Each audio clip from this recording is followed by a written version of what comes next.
कराची को पाकिस्तान का मुआशी हब करार दिया जाता है, बिल्कुल उसी तरह कोरंगी इंडस्ट्रियल एरिया को कराची का मुआशी हब करार दिया जाता है।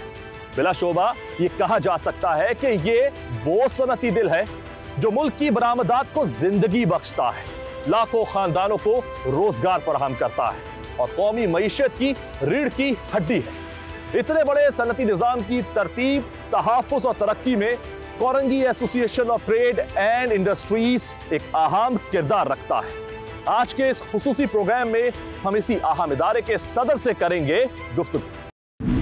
जी, कोरंगी इंडस्ट्रियल एरिया के हवाले से हम बातचीत करेंगे और इस पर बात करने के लिए आज हमारे साथ काटी के सदर जनाब मोहम्मद इकराम राजपूत साहब मौजूद हैं। उनसे गुफ्तगू करेंगे और इस वक्त कोरंगी की सनतों को और पूरे इंडस्ट्रियल एरिया को जिन मसाइल का सामना है या माजी में जिन मसाइल का सामना था उनसे कैसे निकले हैं, फ्यूचर प्लान्स क्या हैं, इस पर गुफ्तगू करेंगे और जानने की कोशिश करेंगे। अस्सलाम वालेकुम सर। वालेकुम, कैसे हैं? जी अल्लाह का शुक्र। बहुत शुक्रिया सर वक्त देने के लिए। सर, सबसे पहले यही से बताइएगा कि आपका जो ये काटी के सदर बनने तक का जो सफ़र है, ये किन किन रास्तों से होता हुआ यहाँ तक पहुँचा है, ज़रा इस पर थोड़ी सी रोशनी डालिएगा। मैं बिलोंग्स करता हूँ हैदराबाद से और मैंने अपनी बिज़नेस पॉलिटिक्स का आगाज़ भी हैदराबाद से किया। 2001 में मैं हैदराबाद चैम्बर का एग्जीक्यूटिव मेंबर, ईसी मेंबर बना फर्स्ट टाइम।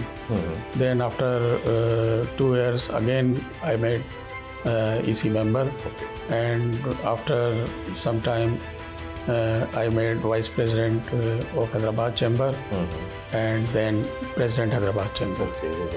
उसके बाद फिर मैं 2015 में वाइस प्रेसिडेंट FPCCI मैंने ज्वाइन किया और फिर उसके बाद काटी में सीनियर वाइस प्रेसिडेंट बना मैं 2017 में। और अब जो है मैं काटी का प्रेसिडेंट बना हूँ अल्हम्दुलिल्लाह। तो बड़ा लंबा सफ़र है। लंबा सफ़र है सर, बिल्कुल। आप देख लें, कोई मेरा ख्याल है ऑलमोस्ट 25 साल का सफ़र है ये। तो इसमें जो है मेरे जो लीडर SM मुनीर साहब, इनकी बहुत ही मोटिवेशन थी, इन्होंने मुझे बहुत सपोर्ट किया और हैदराबाद से फेडरेशन और ये काटी इधर लाने में जो है SM मुनीर साहब का बहुत बड़ा हाथ है। और यहाँ काटी में मुझे लाने में ज़ुबैर छाया साहब की भी बड़ी सपोर्ट है और मेरे जो इस वक्त हमारे पेटर इन चीफ है SM तनवीर साहब, उनकी बड़ी सपोर्ट है और उन लोगों की काविशों की वजह से मैं प्रेसिडेंट काटी बना हूँ। ज़बरदस्त। सर, बात सफ़र की हो रही है, आपका सफ़र बड़ा तवील रहा, 25 साल आप बता रहे हैं ऑलमोस्ट हैं इसके अंदर, लोगों की सपोर्ट भी बताई। अब मैं सफ़र के हवाले से ख़ासतौर पर सर एक सवाल है मेरा। देखिए, आप भी सफ़र करते होंगे, हम भी सफ़र करते हैं। अगर हम बात करते हैं कोरंगी आने की, कॉसवे से जब हम गुजरते हैं उस रास्ते से आप देखें कि वो काफ़ी तवील अरसे से अगर देखा जाए तो बड़ा ख़राब सूरत हाल में है। तो मैं ये जानना चाह रहा हूँ कि सर काटी, कोरंगी और कराची के हवाले से ख़ास तौर पर कोरंगी के इंफ्रास्ट्रक्चर को बेहतर बनाने के लिए क्या इक़दाम कर रही है, क्या प्लानिंग कर रही है? देखें, ये अनफॉर्चुनेट है कि कोरंगी इंडस्ट्रियल एरिया पाकिस्तान का सबसे बड़ा इंडस्ट्रियल जोन है, जिसमें तकरीबन 5000 से ज़्यादा इंडस्ट्रीज़ जो है वो एग्जिस्ट करती हैं और मोर देन 10,000 एकड़ ज़मीन पे ये मुश्तमिल है। और मैं आपको बताऊं कि जो पाकिस्तान की 32 बिलियन जो एक्सपोर्ट है, उसमें से 4 बिलियन एक्सपोर्ट कोरंगी जोन की है। मतलब इतना बड़ा इसका शेयर है, उसके बावजूद बदकिस्मती है कि कोरंगी का इंफ्रास्ट्रक्चर जो है काफ़ी ख़राब है। और जब हम पाकिस्तान से बाहर जाते हैं और UAE जाते हैं, दूसरे ममालिक जाते हैं, उनके इंडस्ट्रियल जोन देखते हैं तो हमारे इंडस्ट्रियल जोन में बहुत बड़ा फ़र्क है, बहुत बड़ा फ़र्क। बहरहाल फिर भी मैं सिंध गवर्नमेंट की को अप्रिशिएट भी करूँगा कि अब ये काफ़ी काम कर रही है। ख़ास करके हमारे कोरंगी के लिए इन्होंने जाम सादी गली ब्रिज है, शाहराह भुट्टो यहाँ से निकाली है, ये गेम चेंजर जो प्रोजेक्ट्स हैं, तो ये काम भी कर रहे हैं। और जहाँ तक आपने कॉजवे की बात की, तो अभी हमारी चीफ सेक्रेटरी साहब से मीटिंग हुई है, एक फ़ंड अभी आ रहा है कि तो वो उसमें जो है हमारी काइट को भी इंशाल्लाह वो फ़ंड मिलेगा। काइट को पहले भी इन्होंने फ़ंड दिया था, जिससे हमने कोरंगी के काफ़ी रोड्स वगैरह बनाए थे।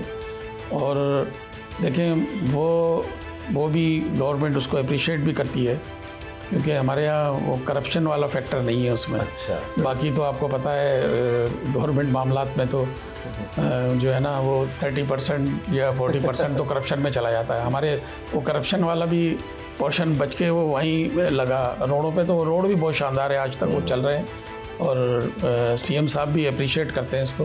तो इंशाल्लाह ताला अभी फंड जो है वो एलोकेट हो रहे हैं और ये इंशाल्लाह ये रोड वगैरह ये चीज़ें ये सब बेहतर हो जाएंगी इंशाल्लाह। सर, आपने कोरंगी के हवाले से कहा कि इतना बड़ा इंडस्ट्रियल एरिया है, बदकिस्मती आपने यूज़ किया इसके अंदर, तो लगता है ये बदकिस्मती ही है यार, माजी में इदारों की नाअहली भी है कि इस तरफ तवज्जो नहीं दी जा रही थी, जैसे कि आपने कहा कि अब बाकायदा सिंध गवर्नमेंट जो है तवज्जो दे रही है, तो पहले नहीं दी जाती, तो आप इस चीज़ को मतलब आप मानते हैं कि कहीं ना कहीं नाअहली भी थी, कोताही भी थी? बिल्कुल बिल्कुल कोताही तो थी, पहले तो कोताही थी, लेकिन बहरहाल अब इन लोगों ने जो है ना ठान लिया है, ये काम कर रहे हैं और आइंदा भी उम्मीद है कि इंशाल्लाह बेहतरी की तरफ जाएंगी चीज़ें और इनके और भी प्रोजेक्ट्स बहुत सारे आ रहे हैं।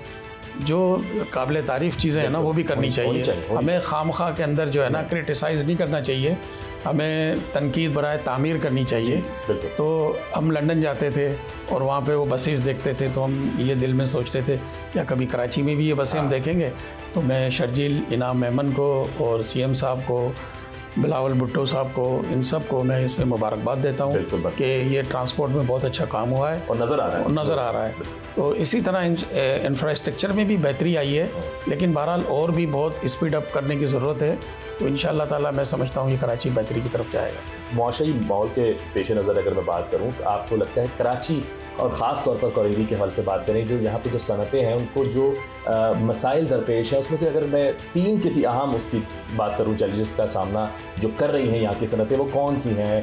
मतलब लाइक जो है आप अफरात ज़र की बात कर लें, फॉरेक्स की कमी है या तवानाई की लागत है, आपको क्या लगता है? देखें, इसमें जो मेन फैक्टर हैं वो 2-3 हैं। नंबर 1 फैक्टर मिसाल के तौर पे हमारे यहाँ से एक्सपोर्ट बहुत ज़्यादा होती है, ठीक है ना। एक्सपोर्ट में अब हमारा देरीना मुतालबा है कि जी आप इंटरेस्ट रेट को सिंगल डिजिट में लेके आएँ, लेकिन वो अभी भी इन्होंने 0.5 कमी की है, लेकिन वो बहुत थोड़ी है, उससे कोई फ़र्क नहीं पड़ेगा। इनको फौरी तौर पे इसको नीचे लेके आना चाहिए, सिंगल डिजिट में लाना चाहिए। जहाँ तक माशी पोजीशन का ताल्लुक़ है, तो मैं आपको बताऊं कि मोदी साहब की गलती की वजह से जो उन्होंने एक बहुत बड़ी और हमारे लिए बहुत अच्छा हुआ कि उन्होंने वो जंग छेड़ी और फिर उसका जो जवाब पाकिस्तान ने दिया, उससे अल्हम्दुलिल्लाह हमारी दुनिया के अंदर जो है ना हमारा मोराल बड़ा अप हुआ है ज़बरदस्त, और हमारा जो एक परसेप्शन ख़राब था वो बहुत अच्छा हुआ। अब आप देखें शहबाज शरीफ को जिस तरह से इज़्ज़त मिल रही है, हमारे आर्मी चीफ को, जनरल आसिम मुनीर साहब को जो इज़्ज़त मिल रही है, तो अल्लाह खैर करे। इंशाल्लाह आगे के लिए उम्मीद की किरण नज़र आ रही है और अभी माशी हालात जो है वो बेहतरी की तरफ है। इंशाल्लाह पाकिस्तान टेक ऑफ करेगा और पाकिस्तान जो है जिस तरह जंग में भी एक वो एशियन टाइगर बना है, इंशाल्लाह ये इसमें इकोनॉमी भी एशियन टाइगर बनेगा इंशाल्लाह। अच्छा सर, मुआशी अबतरी में अगर अबतरी के हवाले से बात करी जाए तो सनतों का इनपुट इस वक्त कैसा है?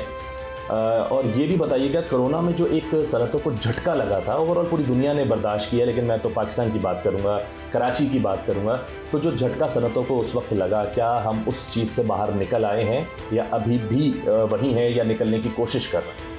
देखिए, कोरोना में झटका तो लगा, लेकिन कोरोना में बहुत सारी हमारी एक्सपोर्ट बढ़ी भी है। ख़ास करके टेक्सटाइल सेक्टर में हमारी काफ़ी बेहतरी एक्सपोर्ट हुई है, क्योंकि दूसरे ममालिक ज़्यादा अफेक्टेड हुए थे और हम लोग कम उनके मुकाबले में। बांग्लादेश वगैरह, इंडिया में बहुत ज़्यादा जो है ना इसका अफेक्ट हुआ था, तो उस वजह से हमारी एक्सपोर्ट बढ़ी भी थी। लेकिन ओवरऑल ठीक है, वो नुकसान था और अब आहिस्ता आहिस्ता उसकी रिकवरी हो रही है। सर, काटी अक्सर सनती पॉलिसी की वकालत करती नज़र आती है, तो ये बताएं कि हालिया वफाकी और जो सूबाई बजट के अंदर किसी किस्म का काटी को फ़ायदा पहुंचा है या नहीं? देखें, ये एक बदकिस्मती है, जब बजट बनने को जाता है तो ये हमसे सजेशंस लेते हैं, चैम्बर से, फेडरेशन से, एसोसिएशन सबसे लेते हैं, लेकिन बदकिस्मती है कि उनको उसमें शामिल नहीं किया जाता। हालांकि हम लोग स्टेक होल्डर हैं, हमारे साथ बैठे आज, लेकिन इसमें मसला क्या है? इसमें मसला है ब्यूरोक्रेसी का। ब्यूरोक्रेसी जो है गवर्नमेंट और बिज़नेस कम्युनिटी को मिलाप नहीं चाहती वो। अच्छा, नहीं चाहती। जब भी हम लोग मिलने जाते हैं फेडरल मिनिस्टर से, प्राइम मिनिस्टर से इस मसले के अंदर, तो ये रोड़ा अटकाते हैं, ब्यूरोक्रेसी नहीं ऐसे हो जाएगा, ये हो जाएगा, ये उनको डराते हैं। और तो बाकी ये है कि गवर्नमेंट को अपनी पॉलिसीज़ को बेहतर करना है और बिज़नेस कम्युनिटी को साथ बिठाना है। और मैं तो ये कहूँगा कि देखें, पाकिस्तान की गवर्नमेंट में आप बिज़नेस कम्युनिटी को शामिल करें, हर जगह पॉलिसी मेकिंग में भी और गवर्नमेंट साजी में भी। सर, सजेशन की आपने बात की कि वो तो ले रहे हैं, लेकिन ये खलासी एक नज़र आएगी। आप कहते हैं कि ब्यूरोक्रेसी कहीं ना कहीं प्रॉब्लम्स क्रिएट करती हैं, उनको डराती हैं, समटाइम कुछ और भी होता होगा, मुलाकातें भी नहीं हो पा रही होंगी। तो ये इस चीज़ के लिए आपने कहा कि जैसे आप एहसन साहब मुनी साहब की बात की कि हर मसले का हल है, तो इस चीज़ को क्यों नहीं हल किया जा रहा? अगर ये हर साल अगर ये प्रॉब्लम क्रिएट होती है, बजट आता है, तो अभी तक क्यों नहीं हल किया जा रहा? देखिए, यही तो अफसोस की बात है। हालांकि शहबाज शरीफ साहब बिज़नेस कम्युनिटी का पार्ट है, ये तो हमसे ज़्यादा बेहतर समझते हैं कि क्या इसका सॉल्यूशन है और क्या प्रॉब्लम है। तो बहरहाल लेकिन कुछ ना कुछ कोई गैप है कहीं, और वैसे बहरहाल वो कोशिश भी कर रहे हैं, वो बैठते भी हैं और बिज़नेस कम्युनिटी के कुछ लोग हैं भी उनके साथ, लेकिन इनको और जो है ज़्यादा जगह देनी चाहिए बिज़नेस कम्युनिटी को, ताकि मसाइल हल हों। मसाइल हल होंगे, पाकिस्तान की एक्सपोर्ट बढ़ेगी। देखें, हमारी सर्वाइवल सिर्फ एक्सपोर्ट है। अब आप देखें, हम थोड़ा सा फंड्स के लिए IMF के पास जाते हैं कशकोल लेके, ठीक है ना। हमारी अब यहाँ अपने पड़ोस में देख लें आप, समंदर पड़ा हुआ है, ब्लू इकोनॉमी पड़ी है, अब ट्रिलियंस डॉलर की चीज़ें पड़ी हुई आपके पास। आप तो IMF आप खुद हैं, आप लोग ममालिक को कर्जा दें, इतना आपके पास पोटेंशियल मौजूद है इधर। पहले पाकिस्तानी पासपोर्ट की इज्जत नहीं होती थी। मिडिल ईस्ट वगैरह में हम जाते थे, यकीन करें वो पाकिस्तानियों को साइड में करते थे। आज ग्रीन पासपोर्ट देख के पाकिस्तान जिंदाबाद, मतलब ये पोजीशन लोगों ने बाकी बड़ा उठाया, बिल्कुल उठाया। और इस जंग से इन्होंने जो है ना पूरी दुनिया को बता दिया कि पाकिस्तान एक ताकत है, वाकई एटमी ताकत है। नो डाउट, बाकी से करें जी। यहाँ पर एक लेते हैं छोटा सा ब्रेक। अभी बहुत सारे सवाल पूछने हैं, बहुत सारी और बातें करनी है, काटी के हवाले से चीज़ें जाननी है, कोरंगी फ्यूचर में कैसा होने वाला है इस पर भी बात करेंगे। लेकिन यहाँ वक्त हुआ छोटे से ब्रेक का, कहीं जाइएगा मत, मिलते हैं इस ब्रेक के बाद।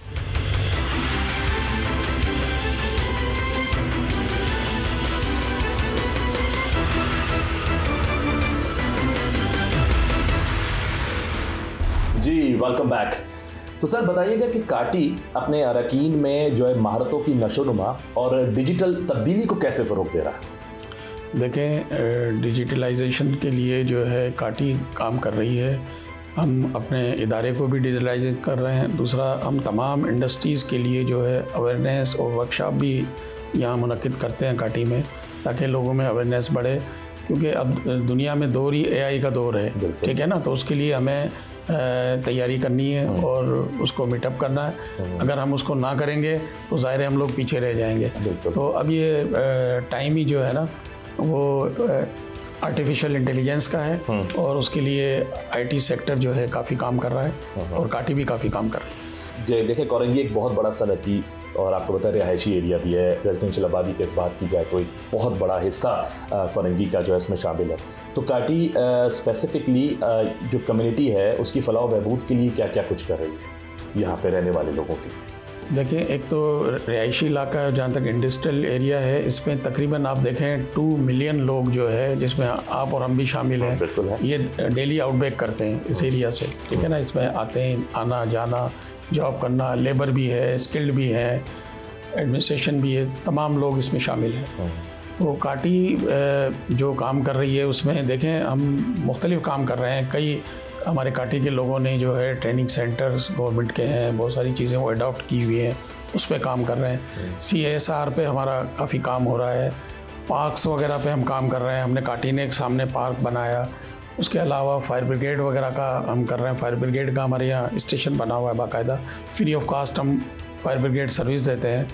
112 की भी, एम्बुलेंस की भी सर्विस अभी हम शुरू करने वाले हैं, उसके लिए भी हमारी बातचीत हुई है।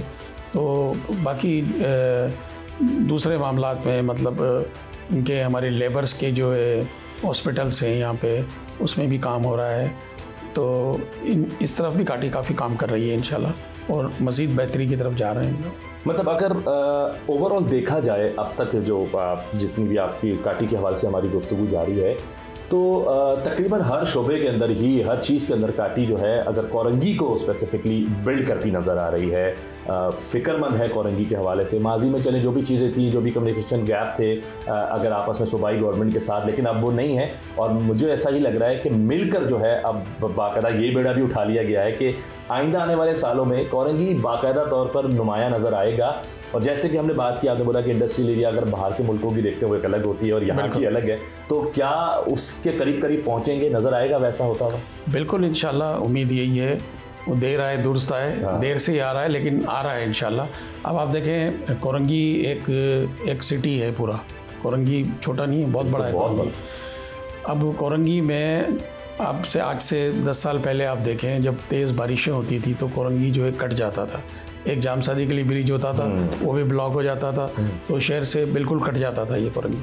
अब माशाल्लाह उन्होंने जामसादी गली ब्रिज भी नया बन गया है और ये अपना क्रॉसिंग वाला ब्रिज भी नया बन गया है, ठीक है ना। शाहरा भुट्टो भी बन गई, तो ये काम तो हो रहे हैं। स्टेडियम भी एक आध बने हैं कोरंगी में, पार्क बने हैं, तो अब गवर्नमेंट की तवज्जो है दोनों चीज़ों की तरफ। जी, इंडस्ट्रियल साइड पे भी है, रेजिडेंशियल दोनों साइडों पे भी है। और इंडस्ट्रियल का भी हमारा बजट ये सेंक्शन होगा तो इंशाल्लाह ये कॉजवे वगैरह, ये जो 3-4 बड़े रोड है, ये हो जाएंगे इसके अंदर। कॉजवे पर भी सुनने में आया था कि जी कहीं ब्रिज की हवाले से बात की गई थी, मेयर कराची में भी कहा था कि ब्रिज होगा, तो उस पर क्या? उसमें भी हो रहा है। हमारी अभी चीफ सेक्रेटरी साहब से मीटिंग हुई है बड़ी पूरी। इसमें तमाम डिपार्टमेंट मौजूद थे, उन्होंने सबको बुला लिया था। लोकल गवर्नमेंट भी थी, KMC भी थी और सॉलिड वेस्ट भी थी। सब डिपार्टमेंट की मौजूदगी में जो है ना, उन्होंने काफ़ी फैसले लिए इंशाल्लाह। तो उससे उम्मीद है कि नियर फ्यूचर ये चीज़ें बेहतर हो जाएगी इंशाल्लाह। सॉलिड वेस्ट की आपने बात की, सर मैं ये जानना चाहूँगा कि इसमें वेस्टेज जो है ना, सनती फजला जो है, उसके बारे में एक परेशान कुन चीज़ है वो। उसका इलाज भी बड़ा संगीन खदशात होते हैं, उसकी वजह से भी माहौल भी बहुत ज़्यादा डिस्टर्ब हो रहा है, आबादी का तहफ़्फ़ुज़ भी कहीं ना कहीं बिगड़ रहा है। तो इन तमाम चीज़ों को काटी जो है वो किस तरह से देख रहा है, इन तमाम चीज़ों का क्या प्लान कर रहा है, कैसे जो इस मसले से निपटा जाएगा? क्योंकि इंडस्ट्रियल राज कर रहा है, अगर देखा जाए ये पूरा उनकी जो एक राजधानी है इंडस्ट्रीज़ की कोरंगी, तो उस चीज़ फिर फजला भी उसी तरह होगा, वेस्टेज भी उसी तरीके से होगी, तो कैसे इस चीज़ से निपटा जा रहा है? नहीं, आप बिल्कुल ठीक कह रहे हैं। सॉलिड वेस्ट और ये फजले के हवाले से जो है ना, काफ़ी कमज़ोरी है और जगह जगह जो है कचरे के ढेर लगे हुए हैं। हमारे यहाँ जामसादी गली ब्रिज से आ गई जो इन्होंने कचरे के ढेर लगा दिए, काफ़ी जो है ना इधर उधर से वेस्ट ला के इधर डाल रहे हैं। वो भी हमारी चीफ सेक्रेटरी साहब से बात हुई कि भाई इस वेस्ट को उठा के आप हाईवे पे या शहर से बाहर डालें, यहाँ डाल के सारी चीज़ें वो जमा हो रही है तो वो फ़ायदा नहीं है। तो सॉलिड वेस्ट जो है ना, उसमें वाकई बड़ा काम करने की ज़रूरत है और वो प्रॉपरली काम नहीं कर रही है। ठीक है सर, सॉलिड वेस्ट पे ही मैं आपसे ये भी जानना चाहूँगा कि देखें, आपने कहा कि यहाँ डंप किया जा रहा है, जो कि यहाँ नहीं होना चाहिए। अगर शहर के बीचों बीच डंप किया जा रहा है कोरंगी के अंदर, तो आबादी का एक बड़ा हिस्सा मुतासिर हो रहा होगा, बीमारियाँ फैलती हैं, तो क्या काटी एक चीज़ को देख रही है कि इसको यहाँ से जो है मुंतकिल किया जाएगा और यहाँ से ये लैंड ख़त्म की जाएगी, अब यहाँ पे जो है वो डंप नहीं किया जाएगा, तो उस तरफ जो बीमारियाँ बढ़ रही हैं उसके लिए, सेहत के लिए भी कोई आप लोग कोई प्लान तैयार कर रहे हैं या कर चुके हैं? तो ज़रा उसके बारे में भी बताइएगा। देखें, ये प्लान करना तो गवर्नमेंट की जिम्मेदारी है ना, बिल्कुल है। काटी का तो ये काम नहीं है ना कि ये सेहत का प्लान करें। हम लोग तो आवाज़ उठा सकते हैं, कर सकते हैं इन लोगों के लिए, गवर्नमेंट के साथ जो है मुतालबात कर सकते हैं, उनके साथ मीटिंग्स करके उन पर जोर दे सकते हैं कि भाई ये मसाइल हल करें, लेकिन काम वो गवर्नमेंट का है। सॉलिड वेस्ट के हवाले से जो हमारी मीटिंग हुई उसमें उन्होंने ये चीज़ एग्री की, बल्कि चीफ सेक्रेटरी साहब काफ़ी नाराज़ भी हुए कि यहाँ क्यों ये वेस्ट डंप हो रहा है। तो फिर उन्होंने नई जगह कोई तलाश करके अब आइंदा उधर कन्वर्ट कर रहे हैं इसको। तो चीज़ें है बेहतरी की तरफ है, इसमें कोई शक नहीं है कि इस वक्त हालात बहुत, बल्कि पहले बहुत ख़राब थे, अब चीज़ें आहिस्ता आहिस्ता बेहतर होगी इंशाल्लाह। सर, सनती फजले के हवाले से मैं जिस तरह आपसे बात कर रहा हूँ कि क्या प्लान किया? देखिए, जिस तरह समुद्रों में डंप किया जाता है, अब वहाँ के मामला ख़राब होते जा रहे हैं, माहौल ख़राब हो रही है, फ़िज़ा ख़राब हो रही है, तो उसके लिए क्या प्लान कर रही है काटी? देखें, हम ये सारा प्लान बना के हमने गवर्नमेंट को भी दिया है। मसला ये है कि जो सनती फजला निकलता है और ये जो रेजिडेंशियल एरिया का है, ये सारा एक ही लाइन में आके जमा हो रहा है और ये जमा होके और फ्लूड होके ये रोडों के ऊपर भी पानी निकलता है। ये भी मसाइल हैं और इसका एक पूरा हमने अलग प्लान बना के गवर्नमेंट को दिया है और वो उसको देख रहे हैं और वो इस पर अमल करेंगे इंशाल्लाह। हमसे वादा किया है कि इस पर अमल करके इसको बेहतर करेंगे। तो ये सारी चीज़ें आप वहाँ पर उनके कोर्ट में डाल चुके हैं? जी, ये सब गवर्नमेंट के। देखें, हम तो प्लान दे सकते हैं, हम तो रिक्वेस्ट कर सकते हैं, आवाज़ उठा सकते हैं, करना गवर्नमेंट ने, गवर्नमेंट का काम है। हम टैक्स देते हैं, ठीक है ना, हम टैक्स देना जानते हैं, टैक्स दे रहे हैं और उस रेवेन्यू को सही यूटिलाइजेशन हो तो कोई मसला ही नहीं बनता है। बहरहाल अब चीज़ें बेहतर तो हो रही है। सर, काटी एक बड़ा इदारा है, तो काटी कहीं ना कहीं प्रेशराइज भी कर सकता है किसी चीज़ के लिए कि इस चीज़ को जल्दी होना चाहिए या नहीं होना चाहिए? बस खैर काटी एक स्ट्रॉन्ग इदारा है और काटी की सुनवाई होती है। अच्छा। और हाँ बिल्कुल होती है, और हम जब भी किसी मसले पे आवाज़ उठाते हैं फ़ौरन मिनिस्टर्स हमसे रब्ता करते हैं, फिर मीटिंग करते हैं। अभी बीच में एक फूड वालों का मसला हो गया था कि फूड के लोग जो है ना, अब देखें हमारे यहाँ कुछ फार्मा इंडस्ट्रीज़, दूसरी इंडस्ट्रीज़ हैं, उन्होंने अंदर कैंटीन बनाई हुई है और कैंटीन फ्री ऑफ कास्ट वो लेबर को चाय बिस्किट वगैरह या खाना ये दे रहे हैं। वहाँ फूड वाले पहुँच गए कि जी हम इसको सील करेंगे, अनहाइजेनिक है ये वो, और बस वो जो दुनियादारी है ये करो वरना तो ये कर देंगे। हमने फ़ौरन इस पर नोटिस लिया और मिनिस्टर साहब से बात की और ये करके वो पूरी टीम को उन्होंने सस्पेंड किया। अच्छा, सस्पेंड किया। बिल्कुल, मैं अप्रिशिएट करूँगा फूड डिपार्टमेंट का मिनिस्टर को और सीएम साहब को। इन लोगों ने फौरी उस पर एक्शन किया और चीफ सेक्रेटरी ने अपनी मीटिंग में उनको बैंड किया कि आइंदा किसी इंडस्ट्री में इस हवाले से नहीं जाओगे। आप रेस्टोरेंट चेक करो, रोडों पे जो चीज़ें बिक रही है उनको चेक करो। तुम वहाँ जा रहे हो जो फ्री ऑफ कॉस्ट चीज़ें दे रहे हैं, जो कोई सेल नहीं कर रहे हैं, तो उन चीज़ों को ना आप करें।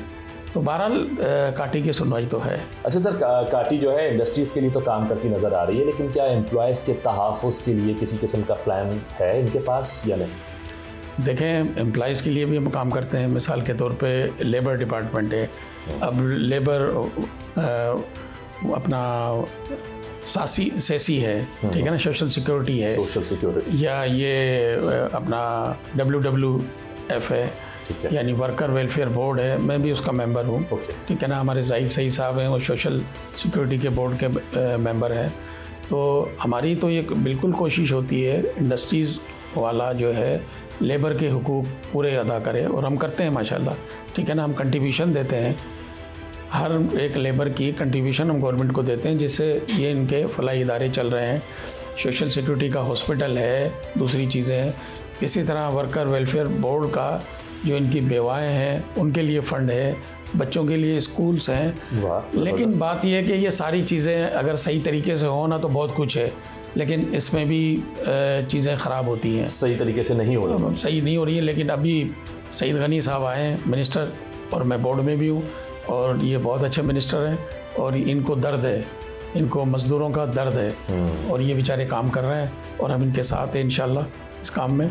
तो पहले चेक एंड बैलेंस नहीं रखा जा रहा था, या आपको लगता है अब से शुरू होगी ये चीज़? नहीं, बस होता है, कुछ चीज़ें आ जाती है बीच में, लेकिन अब दोबारा बेहतरी की तरफ जा रहा है। सईद गनी साहब के मिनिस्ट्री में आने के बाद चीज़ें अच्छी हो रही। अब थोड़ा सा ज़रा कानून सख्त हो जाएगा। बिल्कुल, इंशाल्लाह।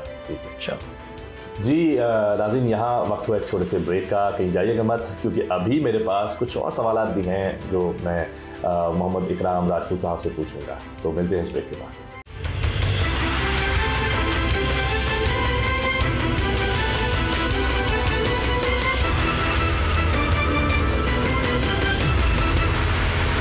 जी वेलकम बैक।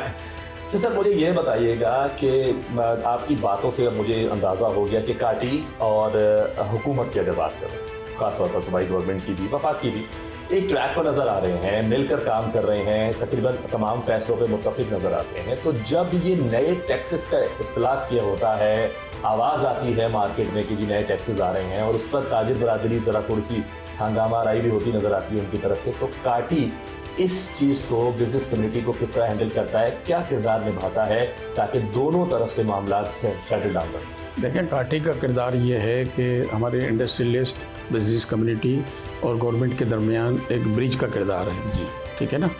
अब देखें, बात यह है कि मैंने जैसे पहले कहा कि इस वक्त हमारी सर्वाइवल जो है वो सिर्फ एक्सपोर्ट है, और कोरंगी का मोस्टली इंडस्ट्रीज़ एक्सपोर्ट बेस है। देखें, हमारे जो एक्सपोर्टर यहाँ बैठे हैं, इन्होंने आर्डर साइन किए हुए होते हैं, और इनको पता नहीं होता कि 4 दिन बाद हम पे क्या टैक्स लग जाएगा।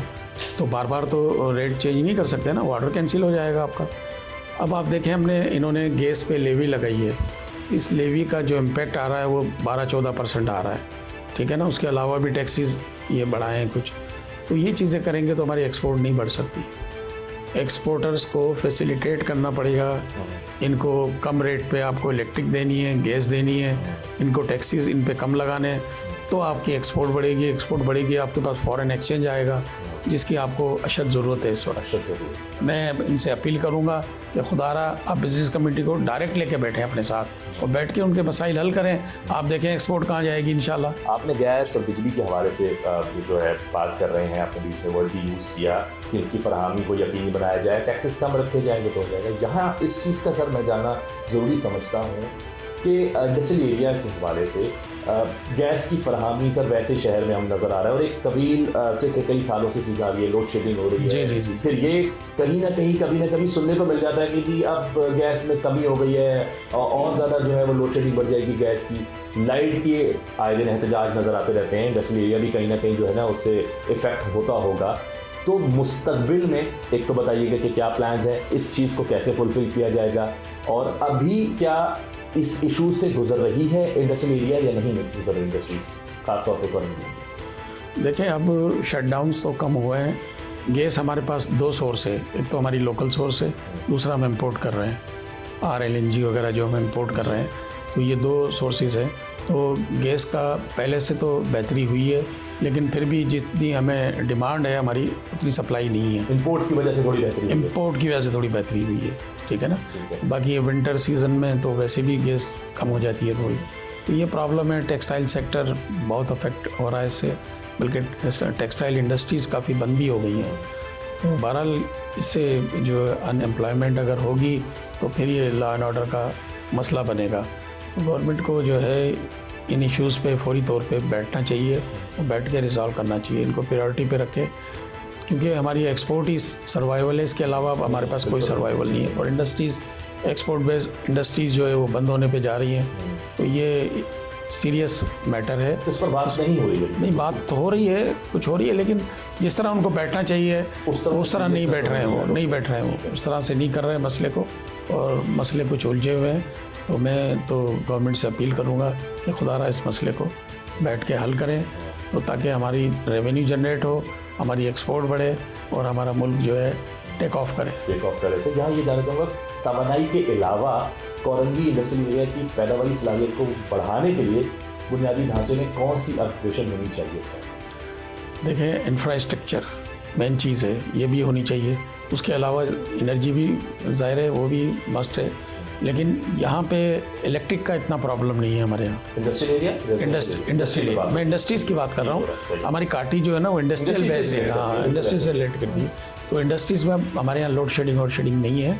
फॉल्ट्स आ जाते हैं, कुछ लाइनें, पुरानी लाइनें, उनमें फॉल्ट्स आते हैं, लेकिन फिर भी ओवरऑल के इलेक्ट्रिक का काम अच्छा है। बहुत सारी माजी में इंडस्ट्रीज़ कराची से पंजाब शिफ्ट हो गई हैं, तो अब अगर इतनी बेहतरी आ चुकी है, जो कि उनको भी पता होगा, नज़र भी आ रहा है, तो क्या आपको लगता है फ्यूचर में उन पर जितनी भी जो यहाँ से इंडस्ट्रीज गई हैं उनकी वापसी मुतवक्के है कराची?